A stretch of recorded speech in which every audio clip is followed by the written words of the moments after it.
saya bertanya, ada berapa aplikasi yang Bapak Ibu pakai di Betul. dinas kesehatan yang ada gitu Ya, ya? ya.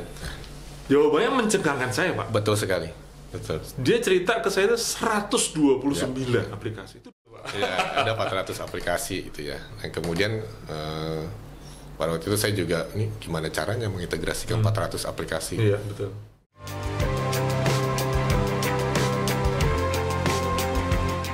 MIT Podcast menuju Indonesia Digital. Jumpa lagi dengan MIT Podcast. Kali ini saya kedatangan tamu dari Jakarta, Kemenkes Republik Indonesia khususnya, dan telah hadir di studio MIT Podcast Pak Setiaji. Terima kasih loh Pak, udah hadir di Jogja nih Pak. Ya. Dan tapi kampung Bapak juga ya? Ya, terima kasih. Sambil sekalian pulang kampung nggak, Betul Pak? sekali. Dan nengok sekali. kampung ya. Jadi Ya, Pak Haji kebiasaan memang ya. sekaligus juga pulang kampung ke Jogja. Betul, gitu ya. betul sekali. Baik Pak, ini seri yang ke-9 yang kita conduct dalam semester 2 tahun 2023. Dan memang di seri kedua ini kami berfokus tentang layanan-layanan digital yang diberikan oleh kementerian, lembaga, dan juga daerah sebetulnya. Yang notabene kalau kita melihat fondasinya adalah adanya Perpres SPBE di tahun 2018 yang lalu dan terus ditambahkan dengan Perpres 132 dan selanjutnya. Ya. Nah, tentu Pak, kalau saya dengar gitu ya, saya baca juga Bapak adalah Chief Digital Transformation Office gitu ya. Hal yang kalau menurut pendapat saya cukup menggebrak gitu loh Pak.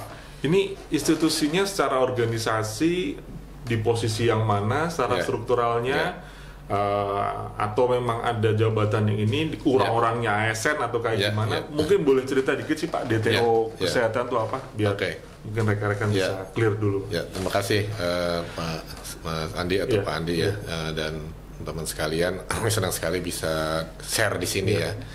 Nah, cerita mengenai DTO itu ya, Digital Transformation Office, saya mungkin flashback dulu pada waktu COVID ya, pada waktu COVID.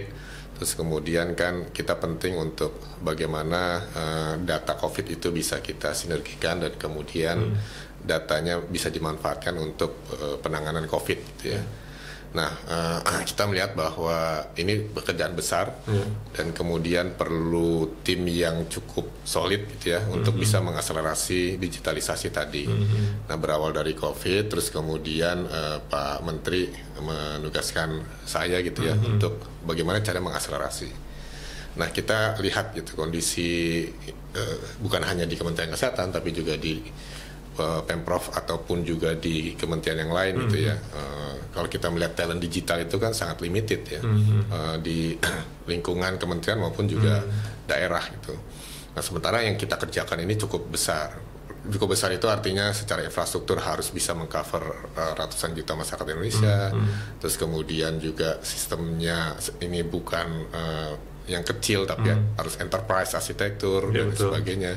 Nah, kita perlu orang-orang yang terbiasa mengelola sistem yang besar gitu. Nah, yang biasa mengelola itu kan pasti dari lingkungan startup, terus kemudian juga para profesional IT dan lain sebagainya.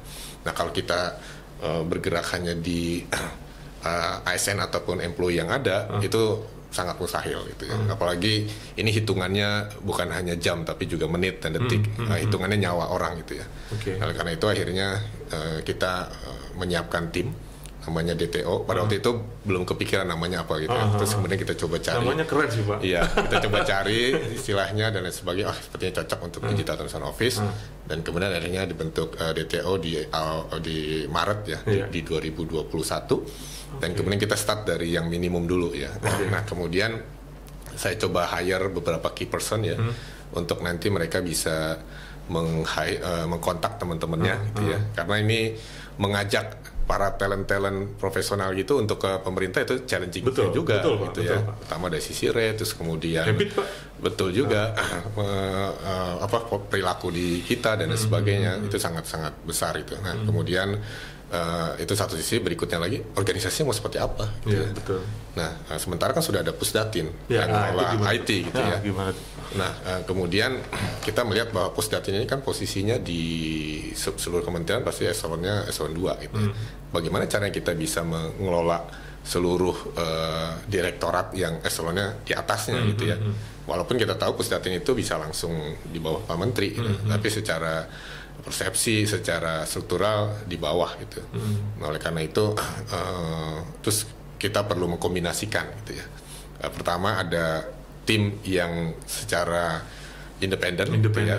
Terus kemudian berikutnya lagi mengkorelasikan dengan Pusdatinnya. Oleh karena itu struktur organisasi ini secara organisasi memang di bawah langsung Pak Menteri. Oh, langsung di bawah. Ya, kemudian Pak Sekjen sebagai ketua tim DTO-nya gitu. Tapi sehari-harinya ada yang memanage kan. Ya, nggak mungkin Pak Sekjen. Ketua harian lah kasarnya. Betul, ketua hariannya. Nah, oleh karena itu dibuatlah Chief DTO. Nah, Chief DTO yang merangkap sebagai Sahli. Sebagai Sahli gitu. Sahli kan di eselon 1, sehingga nanti dia bisa lintas gitu ya. Betul. Nah, kemudian Pusdatin sebagai apa? Untuk dilekatkan ya sebagai sekretariat yang mendukung dari proses administrasi, penganggaran dan sebagainya. Nah, jadi ada melekatkan antara ASN dan kemudian ini yang non ASN. Nah, tim DTO memang ASN-nya hanya saya aja. Kemudian di bawahnya itu ada non ASN banyak ya. Dari kita meng-hijack beberapa startup yang bagus gitu ya supaya bisa langsung jalan gitu. Ya, betul. Kalau kita merekrut orang-orang yang belum bisa apa-apa gitu ya, yang kita perlu didik, ini udah keburu lewat rasanya. Makanya kita langsung meng-hire orang-orang yang ada CTO-nya yang biasa untuk manage bank cukup besar, kemudian juga ada chief product yang biasa juga mengolah produk yang sudah masif. Nah, itu kita combine di situ. Nah, kurang lebih secara struktur seperti itu. Iya. Dan kalau begitu, apakah Peduli Lindungi yang kita kenal kemarin zaman pandemi itu salah satu yang dibidani oleh DTO atau memang sebelumnya tuh, Pak? Jadi sebelumnya Peduli Lindungi itu sudah ada ya, di create oleh Telkom dan teman-teman. Dulu jadi inisiasi juga oleh Pak Menteri sebelumnya, Pak BGS sebelum ke Kemenkes ya. Dan kemudian pada waktu itu kan isunya jumlah penggunanya juga sedikit, hanya sekitar 1 juta. Kemudian tidak terintegrasi dengan data COVID.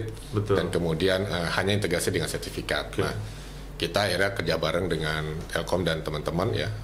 Tim kita juga gabung di situ untuk mengembangkan aplikasi Peduli Lindungi, sehingga akhirnya dikenal seperti saat ini ya. Kita integrasikan dengan pencatatan COVID, sehingga begitu di tes lab langsung muncul di Peduli Lindungi. Iya, kemudian kita juga kita create warna hitam, kemudian kita dorong ke mall, ke kereta api. Jadi begitu pesan tiket kereta api, kalau COVID nggak bisa keluar tuh pesanannya dan lain sebagainya. Termasuk juga integrasi dengan berbagai macam platform lainnya. Nah, itu yang kita bersama-sama dengan Telkom tadi, tim kita. Nah, kemudian di berita berikutnya yang kita alami kan ada suatu upgrade menjadi yang namanya Satu Sehat. Betul. Gitu. Nah, ini menarik buat kita nih, Pak. Artinya apakah dalam desain arsitekturnya Satu Sehat itu akan menjadi single apps buat seluruh layanan kesehatan di negara kita? Apakah begitu desainnya? Ya, jadi kita kan melihat bahwa ini udah ada success story, sudah ada platform yang bisa menghandle jutaan ya, kurang lebih penggunanya kan 105 juta. Kemudian daily activity-nya itu DAU-nya sekitar 8 juta per hari. Artinya secara infrastruktur sudah teruji. Nah, itu kan sayang kalau kita tinggalkan. Makanya kita ingin mengekspansi. Ini hanya satu COVID saja, satu penyakit. Artinya ini bisa diekspan untuk berbagai macam penyakit di sana, gitu ya. Nah, makanya kita coba transisikan menjadi Satu Sehat. Nah, tapi brandingnya kalau Peduli Lindungi kan sudah orang melekatnya ke COVID. Oh, rebranding. Ya, kita jadi rebranding dan kemudian mentransisi, ya kita sebut transisi, usernya tetap yang sama, gitu ya. Kemudian secara otomatis kita ganti interface-nya. Kebetulan di Google Store ataupun Play Store itu ada fiturnya gitu ya. Jadi user base-nya tetap sama, tetapi berganti menjadi interface yang baru. Dan target kita tentunya ini ya mengcover seluruh penyakit yang ada saat ini. Oh, berarti entitasnya penyakit ya, Pak ya?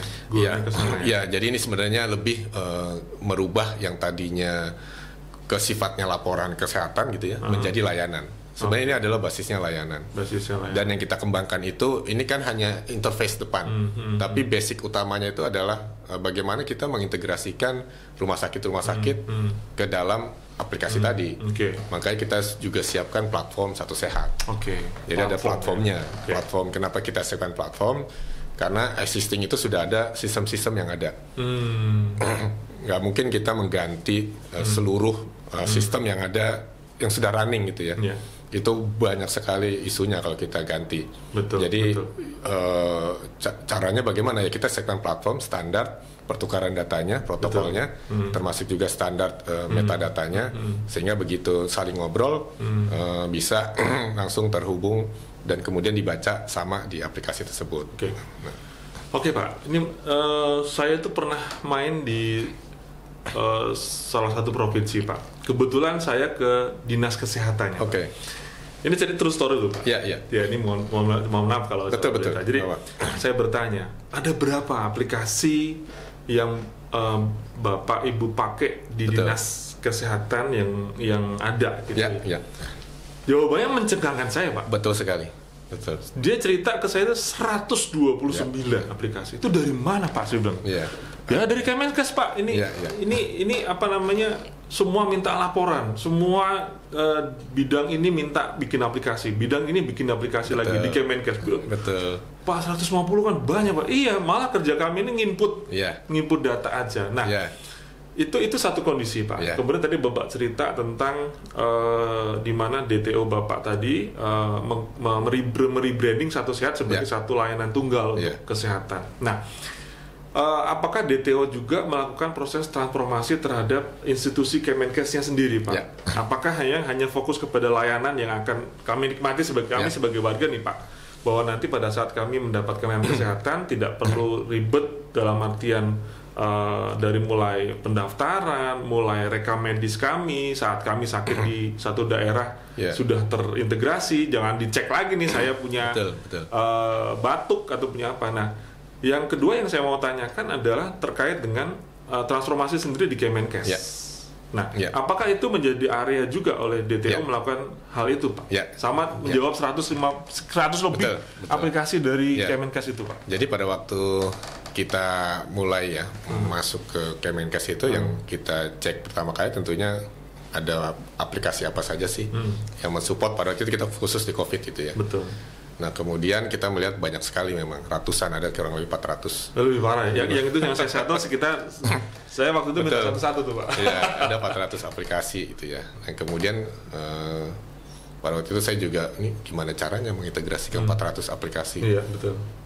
Setahun, 2 tahun pun nggak mungkin selesai gitu ya. Apakah kita konekin satu persatu gitu. Nah, coba terus kemudian kita lihat best practice di luar negeri seperti apa.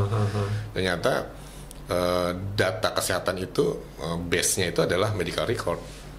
Medical record elektronik elektronik medical record.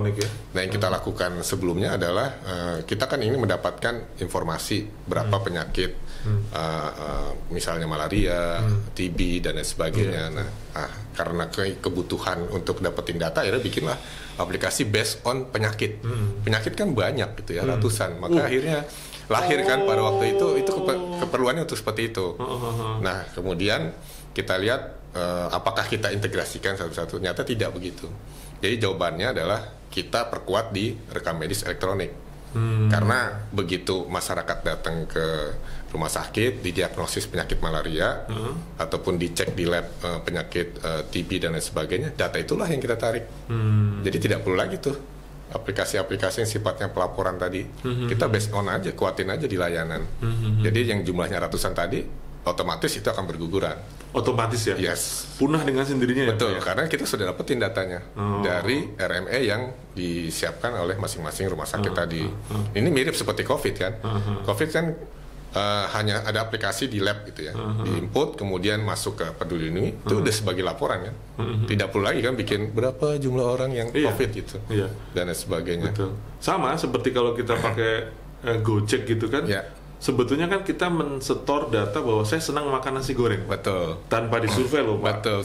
Saya senang makan minum kopi jam 3 gitu kan. Sebetulnya kan itu secara data yang bisa kita ambil. Nah itu, jadi makanya kita shifting aplikasi yang sifatnya laporan ke layanan. Oke, shifting. Iya. Bapak udah survei belum? Sekarang udah berapa yang kepakai? Udah ada Tredus gitu atau ada sukses story? Jadi memang kuncinya kita paralel sih ya. Jadi setiap rumah sakit ataupun vaskes yang sudah terintegrasi itu tidak perlu lagi input di aplikasi yang dibuat Kemenkes. Tapi kan ini kan transisi. Ada yang belum integrasi kan. Integrasi mereka harus tetap menggunakan itu. Jadi once nanti semua vaskes sudah terhubung, ya itu udah tidak perlu lagi. Dan sudah ada beberapa aplikasi yang memang sudah kita reduce ya. Oke. Nah, mengganti ada habit yang dulu setiap unit kerja di Kemenkes bikin aplikasi dan punya kepentingan sendiri di daerah, Pak, untuk narik data kan sebetulnya, Pak, ya mereka narik data banyak. Akhirnya kan kita berkesimpulan bahwa transformasi digital itu bukan tentang teknologi. Teknologi kan hanya enabler-nya aja gitu, Pak. Nah, terkait dengan orangnya, Pak, terkait dengan growth mindset dari people-nya itu, apakah DTO itu juga memikirkan di aspek-aspek non-teknologi, Pak? Atau memang urusannya sama ngedevelop teknologi doang gitu? Tadi ada CTO, ada yang lain gitu. Itu gimana, Pak? Jadi di Kemenkes itu pertama ada 6 transformasi ya. Transformasi layanan primer, sekunder, salah satunya juga digital. Nah, kita tambahkan satu lagi transformasi budaya. Atau reformasi birokrasi. Nah, itu juga bagian penting untuk merubah culture dan lain sebagainya. Nah, satu sisi lagi kita juga melakukan inisiatif. Biasanya kan kalau nggak ada duit ya nggak bisa dibuat dong aplikasinya. Makanya di awal-awal Pak Menteri pokoknya anggaran IT di seluruh direktorat dikumpulin jadi satu di Pusdatin. Dan kemudian pengembangan sistem harus ada rekomendasi. Dari pusatnya atau DTO. Nah, kita putuskan, ini boleh jalan selama transisi ya. Nanti setelah itu masuk ke satu sehat. Gitu. Nah, itu salah satu fungsi juga untuk mendrive orang kan dari anggaran juga.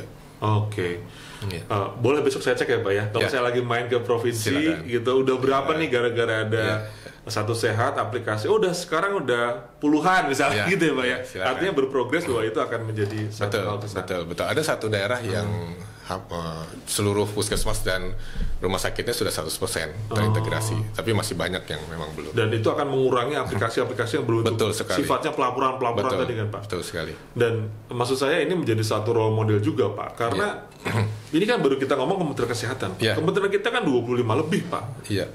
Itu setiap kementerian menuntut data ke daerah loh, Pak. Ini saya menyuarakan hati provinsi daerah loh, Pak. Itu kerjaannya ngapain kerjaannya? Sudah input gitu data ke pusat datanya gitu, agregat lagi kan? Iya, agregat betul. Susah waktu mau diintervensi nggak ada orangnya. Bahkan ada kepikiran ada beberapa pemikiran hal bagaimana daerah itu membuat satu interface terus bawahnya nih ngisi data gitu ya. Kementerian ambil sendiri deh datanya di situ, dipilih-pilih sendiri saking repotnya nih, Pak. Mohon maaf loh sama pusat. Saking repotnya pusat meminta data segitu gambreng gitu ya ke sana. Tapi mungkin itu akan selesai sedikit pelan-pelan dengan satu set itu, Pak. Iya, satu set kan kita bergerak di sektor kesehatan gitu ya. Nah, artinya kita beresin di sektor kesehatan. Ke depan ada ya inisiatif untuk yang disebut namanya data exchange. Nah, disitulah nanti bisa bermanfaat untuk bertukar data dan lain sebagainya sehingga seluruh sistem pun bisa saling komunikasi karena kan ada aset-aset yang bisa digunakan secara bersama. Contoh seperti kami mengidentifikasikan pasien pakai apa? Pakai NIK. Nah, NIK kan kita ambil dari Dukcapil ya sebagai identitas antar rumah sakit gitu ya. Pak, kalau kita compare dengan swasta lah, hidup kita udah terlalu terbiasa, khususnya di Jawa kita ya, teman rekan-rekan di luar Jawa juga sudah Traveloka, Tokopedia, Gojek, Grab dan sebagainya. Yang notabene kalau kita pelajari secara transformasi digital itu kan data collection kan, Pak, sebetulnya banyak perilaku yang bisa kita capture atau pemilik Tokopedia itu kan banyak bisa mengcapture perilaku masyarakat. Gojek juga bisa mengcapture banyak sekali perilaku. Bahkan, kalau mau bisnis lu martabak aja. Kenapa nih? Nih hobi makan martabak banyak nih gitu kan. Itu bisa memberikan suatu suggestion. Nah, kalau dari aspek Kemenkes relate sama data tadi, satu sehat ini didesainnya kalau boleh saya tahu nih Pak, desain data yang bisa di-capture dan memiliki benefit buat at least kami warga atau membantu pemerintah mengambil kebijakan yang tepat. Itu apa aja, Pak? Yang jadi seperti Gojek tadi. Di dalam visi kita itu aktivitas ya yang berhubungan dengan kesehatan itu harus kita capture. Nggak hanya yang melakukan layanan gitu ya, misal berkunjung ke tempat rumah sakit gitu ya, ataupun ke layanan kesehatan lain, termasuk juga yang sifatnya online. Online itu artinya konsultasi online gitu ya. Seperti beberapa telemedicine dan lain sebagainya. Nah, satu lagi kan saat ini berkembang wearable device, smartwatch dan lain sebagainya. Segala macam. Nah, itu juga kita capture. Oh gitu, udah IoT-nya dong. Betul, itu juga saat ini kita sudah riset dan sudah bisa connect ke Satu Sehat, tapi belum kita launch ya. Sehingga kita akan merubah. Kita harapannya itu ke depan bukan kuratif, tapi promotif, preventif. Karena biaya mengobati itu akan besar sekali. Betul. Oh, larinya ke sana ya? Betul. Berarti ke prediktif analitiknya akan lebih ya Pak ya? Betul sekali. Jadi kita bisa identifikasi, oh pasien tersebut kok heart rate-nya nggak normal gitu ya. Sehingga kita bisa notif, Anda coba cek. Blood pressure-nya betul berapa, sekali. Gitu. Nah, satu sisi lagi kita akan siapkan juga gamification. Ya, aplikasi itu pasti jarang juga dipakai kan. Aplikasi Satu Sehat akan jarang sekali dipakai kalau nggak ada yang menarik, men-trigger ya. Oleh karena itu kita buat gamification. Kalau Pak Andi jalan 5.000 langkah, itu kita kasih poin. Sama nih jam saya juga kalau dimulai ping gitu Pak. Kita kasih poin, nanti bisa ditukar. Oh, I see. Ada diskon, ada obat-obatan dan ada reward, ada. Nah, kita sedang siapkan sistem vouchernya, sehingga nanti men-trigger orang untuk melakukan aktivitas kesehatan. Nah, ini menarik Pak, karena di Peduli Lindungi kami terpaksa. Ya. Itu Pak ya, betul. Itu boleh loh kita bilang success story-nya Peduli karena kami terpaksa. Mau naik kereta, naik pesawat harus. Nah, saat Satu Sehat ini tidak ada keterpaksaan kami harus memakai. Udah nggak ada nih, saya paksa. Saya malah baru tahu kalau ada wearable device yang bisa connect ke sana. Betul. Berarti insentif-insentif yang Bapak bilang dengan reward itu akan dipakai. Itu kan ala-ala setara banget tuh Pak. Betul sekali. Iya kan? Kalau kita pesen makanan dapat poin terus nanti bisa dapat itu yang Bapak lakukan juga ya. Betul. Jadi kita juga ngelihat si DAU-nya setiap hari gimana nih, jangan-jangan makin turun.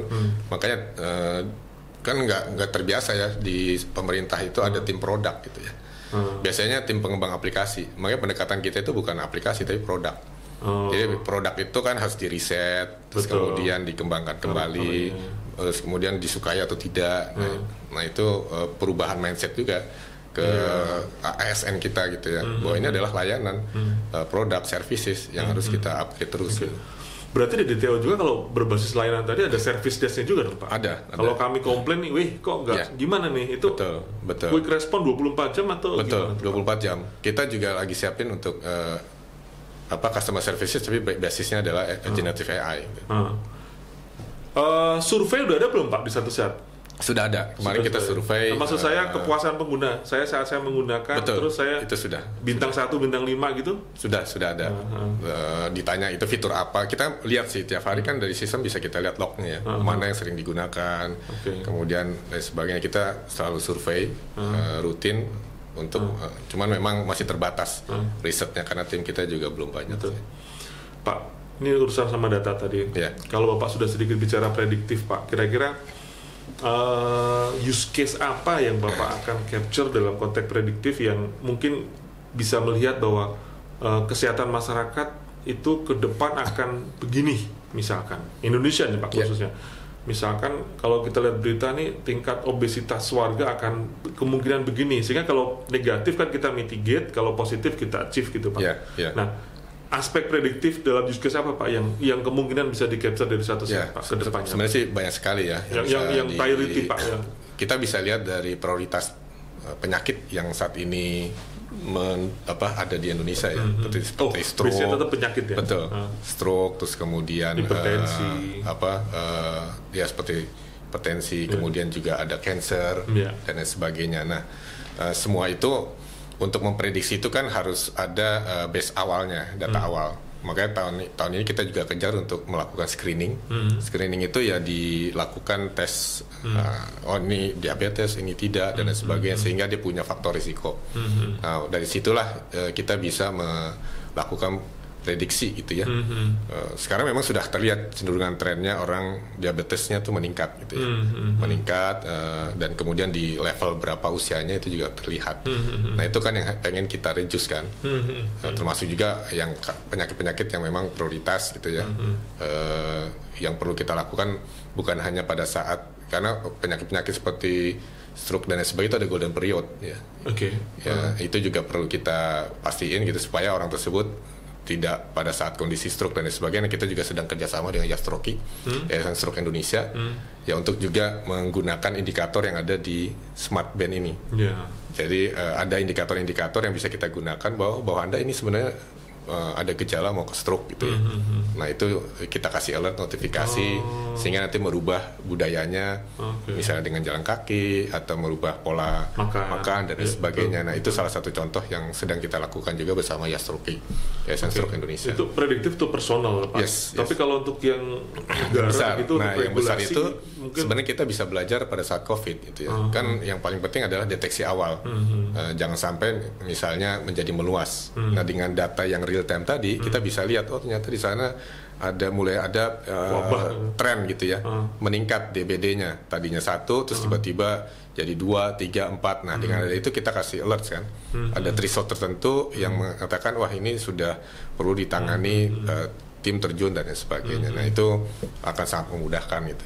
Termasuk juga dengan kemarin kita kerjasama juga dengan Korika untuk memprediksi, 1 bulan ke depan ini DBD-nya akan meningkat karena ada perubahan cuaca dan sebagainya. Itu bisa menggunakan BSAI. Pak, saya jadi tertarik nih Pak. Waktu Satu Sehat Bapak bilang penggunanya, pada saat Peduli Lindungi itu sampai 105 jutaan sekian. Saat ini beri-branding menjadi Satu Sehat, nurun apa naik Pak? Ya sekarang terus terang turun, jadi 62 juta. 40% ya lupa ya? Iya, karena pertama kan ada pengguna dari luar negeri juga. Itu ya kurang lebih 5 juta sampai 10 juta dari luar negeri. Boleh luar negeri. Waktu Peduli Lindungi kan Peduli Lindungi. Gunanya ada dari luar negeri. Ya. Terus kemudian sekarang praktis dia tidak menggunakan lagi gitu ya. Nah, nanti di Satu Sehat juga pengguna luar negeri juga bisa menggunakan karena dia kan juga berobat ke rumah sakit di Indonesia. Betul. Nah, itu makanya challenging kita adalah bagaimana ini meningkatkan penggunanya. Nah kemarin sudah kita aktifkan fitur utama kita yaitu rekam medis elektronik. Jadi Mbak Andi bisa akses data rekam medisnya di dalam Satu Sehatnya. Walaupun beda rumah sakit. Jadi kalau saya lagi di Bandung, itu udah saya tunjukin itu, atau dia bisa ngelihat ya. Dokternya bisa akan lihat. Riwayat saya kan, nggak usah ditanya-tanya lagi kan.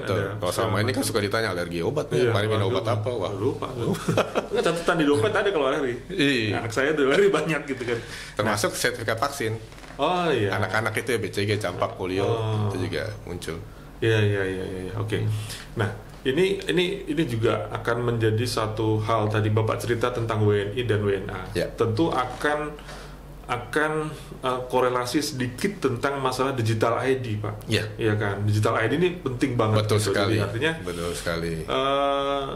Satu, saya akan bicara soal digital ID. Yang kedua adalah bagaimana mendongkrak partisipasi warga, Pak. Yang notabene terjadi penurunan. At least itu mungkin bisa dianalisis lagi. 40% tadi apakah memang benar-benar dari WNA yang atau memang dari masyarakat KSS sendiri. Ini jujur loh Pak, jujur saya semenjak Satu Sehat saya sudah nggak pernah pakai. Semenjak saya tidak diwajibkan untuk menggunakan itu untuk traveling, saya jujur nggak pakai ini Pak. Jujur saya secara pribadi. Tentu kan butuh suatu usaha untuk mengencourage warga. Nah, saya akan bertanya, dua hal itu akan jadi satu pertanyaan yang sama, yaitu bahwa saya sebagai warga saat saya mendapatkan layanan kesehatan, saya mesti menginstal Satu Sehat. Kemarin juga sempat hadir di sini Pak Agato dari imigrasi. Saya mesti menginstal M-Paspor punya beliau, gitu ya. Saya mau naik haji, saya mesti menginstal Siskohat dan sebagainya. Maka banyak sekali aplikasi yang mesti saya install. Ini saya sebagai warga. Mungkin handphone saya cukuplah memori sama storage-nya. Kan nggak semua bisa punya memori storage yang bagus, Pak. Kemudian di sana saya punya ID, di sini saya punya ID, di sini punya ID. Bayangan Bapak, apakah benar akan indah saat kita punya satu aplikasi bersama, yang kita sebut kalau di SVBI itu portal layanan publik, Pak. Di sana, di situ ada layanan dengan tematik kesehatan dan teman-temannya, ada layanan perlintasan batas negara, imigrasi dan teman-temannya dan sebagainya, dan masuknya pakai digital ID. Di mana digital ID ini tentu data Dukcapil kan hanya sebagai referensi, referensi kita punya di sana, tetapi Digital ID mesti berbentuk, saya baca di Kemenpan itu sertifikat elektronik Pak, yaitu dengan adanya PSRE, kemudian login, kemudian single sign-on dan selanjutnya. Nah, pendapat Bapak tentang adanya satu portal layanan publik yang bisa mengakomodir banyak sekali layanan buat kami nih warga, supaya kami happy nih Pak. Betul. Bagaimana Pak pendapat Bapak? Plus dari digital ID-nya. Ya pertama kalau memang sudah digital ID ada ya, karena ini struggle juga nih pada waktu kami mau memvalidasi gitu ya pengguna Satu Sehat, berarti kan harus dilakukan KYC. Padahal harusnya dengan digital ID sudah tidak perlu lagi gitu ya. Two factors lah. Segala macam. Dan kemudian terkait dengan portal layanan tersebut gitu ya. Nah kalau dia bentuknya portal website itu memang sesuatu hal yang bisa kita lakukan. Tapi kalau dalam bentuk aplikasi, pertama berapa besar yang harus diinstal kapasitas ininya ya, satu aplikasinya itu akan sangat besar sekali sih. Ya bisa jadi 100 mega sendiri itu untuk satu aplikasi gitu ya. Karena banyak sekali layanan yang harus ada di situ gitu. Nah, kalau dalam bentuk portal memang masyarakat akan lebih mudah menggunakan sekali masuk login, kemudian dia tinggal pilih aja layanan dan lain sebagainya, atau kita sebut namanya Citizen 360 gitu ya. Itu akan sangat ideal. Tapi kembali lagi tadi ya, ada hal-hal yang tidak bisa dilakukan dengan website, tapi ada fitur-fitur yang memang harus bisa dilakukan dengan aplikasi, misalnya terhubung dengan wearable devices dan sebagainya gitu ya. Dan kemudian kalau ditanya apakah memungkinkan untuk portal layanan publik, memungkinkan sekali dilakukan seperti itu. Tetapi untuk inisiasi sekarang gitu ya, tidak harus dimulai dengan portal layanan publik dulu. Portal layanan publik bisa semacam seperti connect saja dulu ya ke aplikasi existing, baru nanti once time kita bisa pindahin itu ke satu portal layanan publik. Tapi itu transisi. Nextnya oke gitu, bisa dilakukan seperti itu. Tapi sekarang belum memungkinkan karena tadi kan baru berapa layanan sih yang siap gitu ya untuk menuju ke situ gitu ya. Kalaupun mau kita bisa berangkat dari services dulu, seperti misalnya perizinan bisa disatuin dulu gitu ya, makanya lahirlah MPP gitu ya. Tapi kalau dalam bentuk portal seluruh services ada di sana, sekarang belum possible sih dilakukan karena tadi belum ada digital public infrastrukturnya. Kalau DPI-nya sudah ada, itu bisa terjadi. Data exchange-nya lah, kemudian ada DPI-nya, digital ID-nya gitu. Itu mungkin kan. Betul Pak. Dan komponen-komponennya kan memang cukup banyak ya. Betul.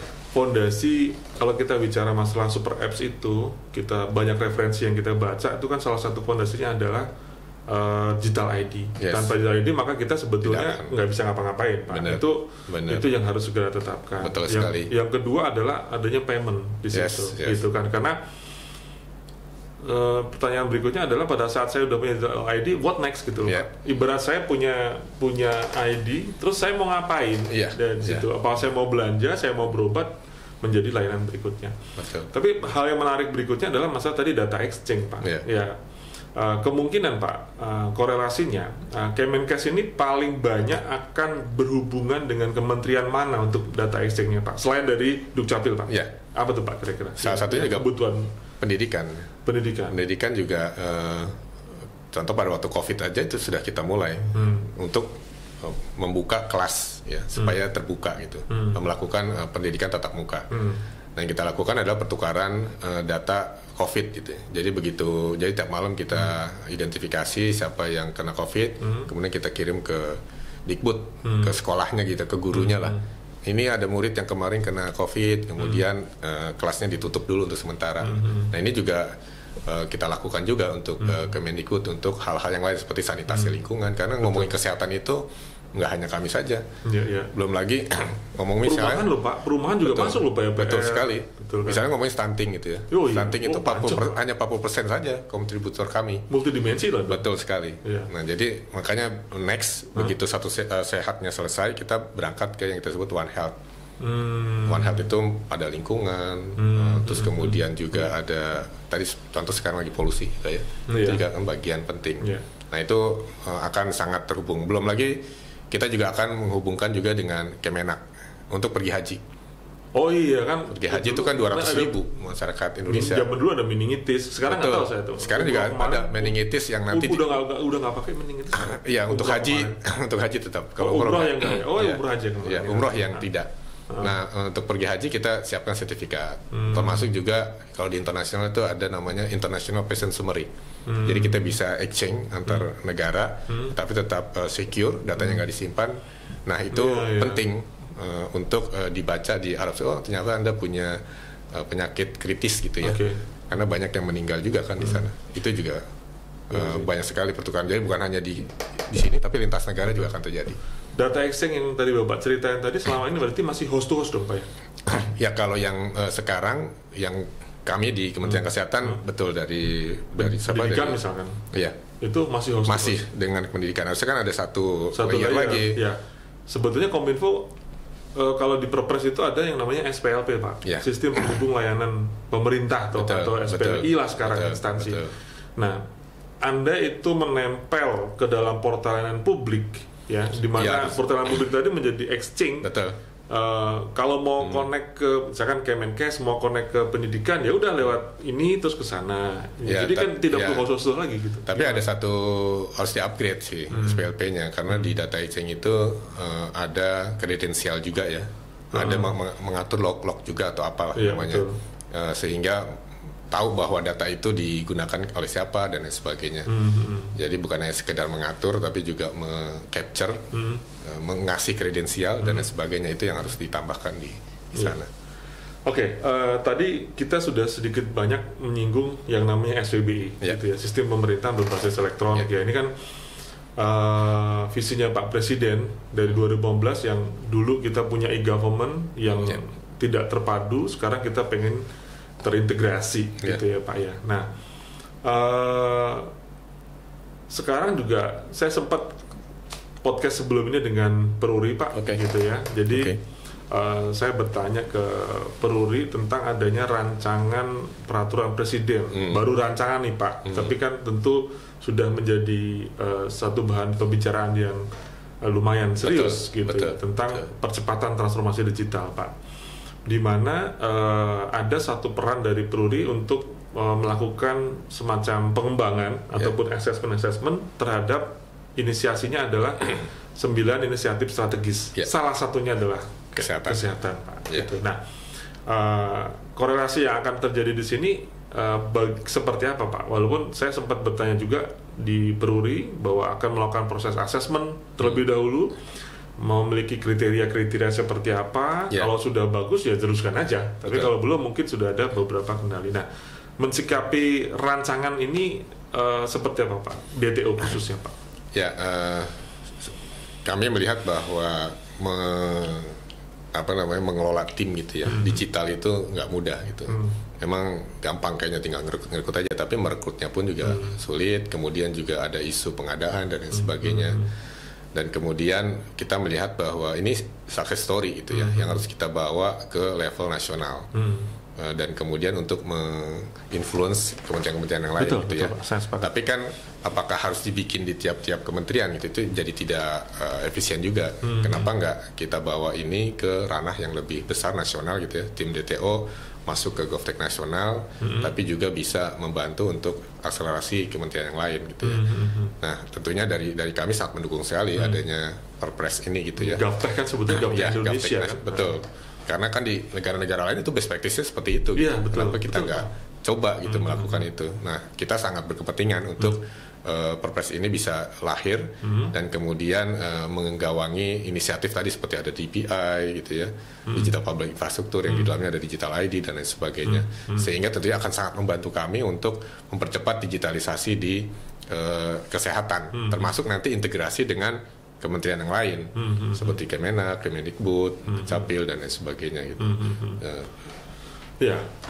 Itu satu bagian terkait dengan di bagian aplikasi. Ini fokus kita tetap di SPBI kan Pak.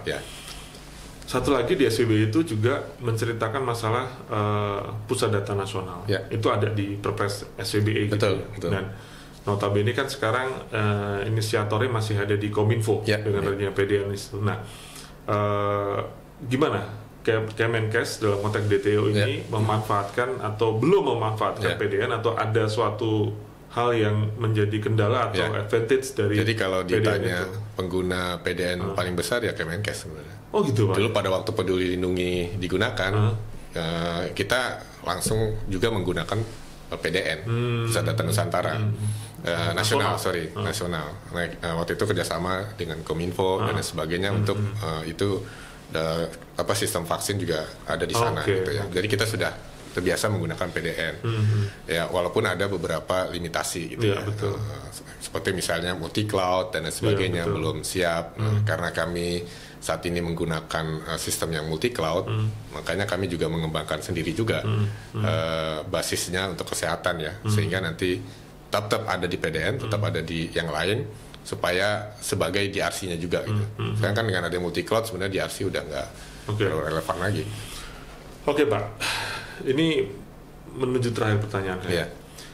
Paling penting kan sehebat-hebatnya Bapak nanti dalam DTO itu meng-create sebuah satu sehat gitu. At the end kan salah satu sukses faktornya adalah partisipasi Pak. Kami sebagai warga Indonesia ini kan luas banget Pak. Mungkin emang penduduknya 60-70% di Jawa Pak. Mungkin mudah di sana. Nah, ada nggak rencana ataupun desain untuk melakukan promoting? Promoting itu tentu kan dari mulai mengenalkan, aware, sampai akhirnya literasi lah Pak. Akhirnya kita make. Ya nggak usah jauh-jauh lah, kepada diri saya sendiri aja Pak. Gitu yang well known lah terhadap itu, tapi saya sendiri belum memanfaatkan satu sehat itu. Nah, ada tas-tas yang supaya nanti ada leverage yang mungkin ada coverage yang lebih luas gitu gimana tuh Pak? Ya, jadi memang sekali harusnya kalau sukses tuh. Betul. Jadi memang satu sehat mobile belum kita explore lebih dalam gitu ya untuk mengenalkan ke masyarakat karena fitur utamanya belum tersedia gitu ya. Seperti rekam medis elektronik. Oh, itu belum tuh Pak? Yang waktu kemarin-kemarin. Nah, sekarang ini baru di Senin kemarin kita sudah rilis versi 591. Jadi kalau saya login ini saya udah bisa ngeliat rekam medis saya? Bapak harus KYC dulu. Oh, KYC dulu di beberapa rumah sakit gitu. Nah itu kan kalau sudah ada digital ID sebenarnya bisa langsung. Enak. Iya, makanya kalau udah digital ID. Jadi kita harus melakukan KYC dulu untuk memvalidasi gitu ya. Harus datang onsite dulu Pak, saya ke rumah sakit. Kemana aja kalau di Jakarta? Kalau di daerah itu ada rumah sakit Sarjito di Jogja. Bisa datang ke sana nanti KYC sambil misalnya melakukan akses layanan gitu bisa juga. Kalau di Jakarta semua rumah sakit vertikal bisa. Kita akan memperluas di beberapa tempat gitu ya. Bahkan rencananya mungkin kita akan buka di mall dan sebagainya gitulah. Nah, itu yang harus dilakukan. Nah, kemudian terkait dengan bagaimana ke publikasi dan lain sebagainya, sebenarnya kita ada namanya tim GTM, Go to Market. Iya, wah ini setara banget ini bahasa-bahasanya. Go to market itu kan bahasa-bahasa setara banget tuh.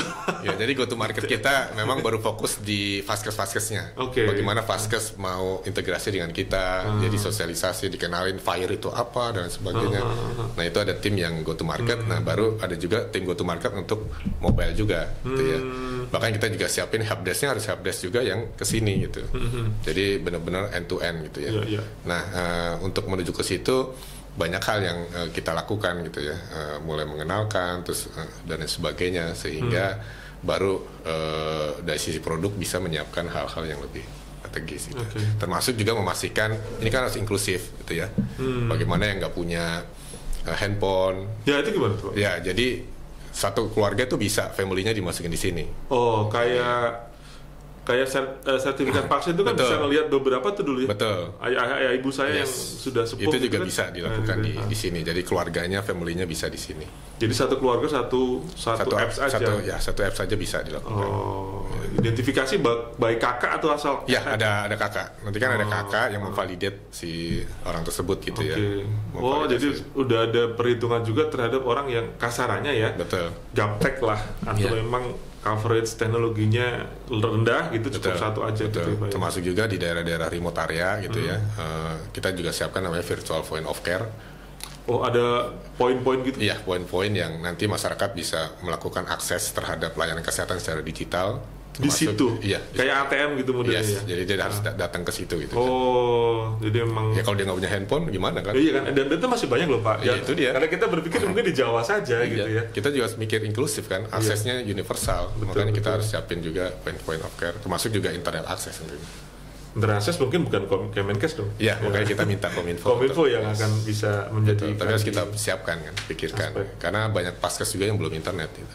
Ya, so digital ID kayaknya butuh. Wah, itu sangat sekali gitu. Kita ini terhambat karena digital ID-nya nggak ada di situ. Gitu. Siapa Pak menurut Bapak yang menjadi motor inisiatif digital ID? Ya kita tahu sekarang ini kan data yang paling benar kependudukan kan di Dukcapil. Gitu. Mau nggak mau Pak? Nggak mau ya dialah yang running digital ID-nya. Tapi nanti dari sisi kredensialnya bisa dikeluarkan oleh Kominfo misalnya. Ya, Kominfo bisa jadi e-walletnya gitulah, digital walletnya.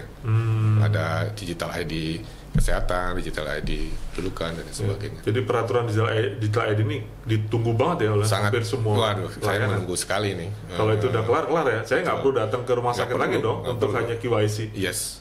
Kan nyusah itu Pak. Betul. Ya kasarnya loh. Betul. Kita kan pengennya semua ada di handphone. Ya walaupun cuma sekali ya. Walaupun cuma sekali sih. Saya registrasi sih. Yes. Gitu sih. Ya kayak gitu. Oke.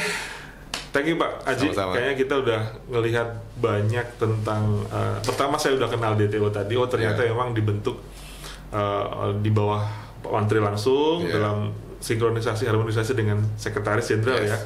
Kemudian saya melihat gayanya gaya setara banget tuh, bahasa-bahasa GTM, oke, kan saya kenal banget tuh. Iya. Dan tim-timnya juga korelasinya. Iya. Nah, sama Pusdatin betul nggak Pak ya? Itu gimana sih? Ya. Saya lupa pertanyaan Ya, itu. sebenarnya ada ya friksi-friksi awal tuh pasti ada karena kan ini punyamu, peranku gitu-gitu ada gimana? Ya, jadi kita sudah berbagi peran termasuk juga sebenarnya kan yang kita capai itu adalah indikator ya. Indikatornya justru indikator Pusdatin yang kita dukung gitu. Makanya ada saling keterkaitan. Jadi ada tim kerja yang kita libatkan juga bersama-sama. Sebenarnya kami ini mendisrupsi pemerintah supaya cara kerjanya ikutin. Mendisrup aja. Iya. Berarti ikunya Pusdatin. Betul.